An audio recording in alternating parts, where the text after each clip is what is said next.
So Terry, a question I've got today is how do you deal with fatigue? Because how you deal with it might help some of us.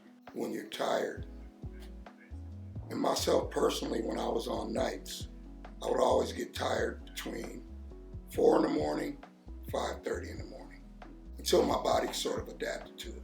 When you're tired, for your safety and others, you have to pull over and catch a quick nap, 5 minutes, 10 minutes if possible, because there is no remedy for fatigue except for sleep. You have to get your sleep before you come to work. What our job is hard sometimes because we deal with so many hours, but really there's no remedy but sleep. Biggest thing is get your rest. That's very important. But like when I'm going down the road to break things up, I'll look for headlights behind me and I'll judge how many miles I can get before that vehicle gets up to me. And just a little thing that I kind of keep doing and keeps me focused on the road and focus on what's behind me. How we fight fatigue, or how I fight fatigue, is when I would do overnights, I'd make sure I got the best sleep I could get before I came into work, knowing that nights is probably the hardest thing you'll ever do. And if you're in Chicago or Toledo or wherever you're at night, if you can find a quiet spot, even if you don't nap, rest. If you find that works for you, that's great.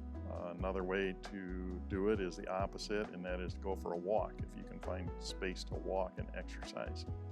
That to me sometimes is the best thing I can do to energize my trip, along with good nutrition, lots of water, lots of protein in your diet, fruit, healthy snack choices.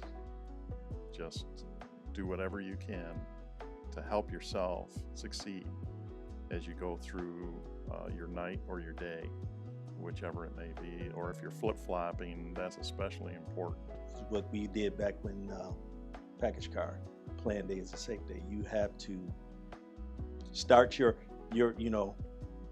really, if you're starting Monday, you need to start planning your day on Sunday night.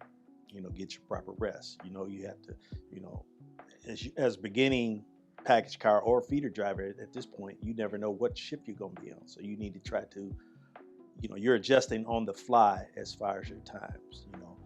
Diet, exercise, all that plays a part in it. And of course, you want quality family time, but you also, your family wants you to be around. You have to prioritize some rest. However much time you need, everybody's different. Guys say, oh, I can go on 5 hours. I can go on 6. Okay, well, if that works for you, let it work. However, everybody's going to be different. But you definitely should plan your day, the next day.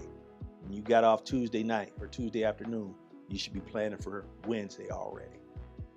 I'm going to go home, I'm going to do this, that, or the other. And then I got to get rest because I know I have to be back in here.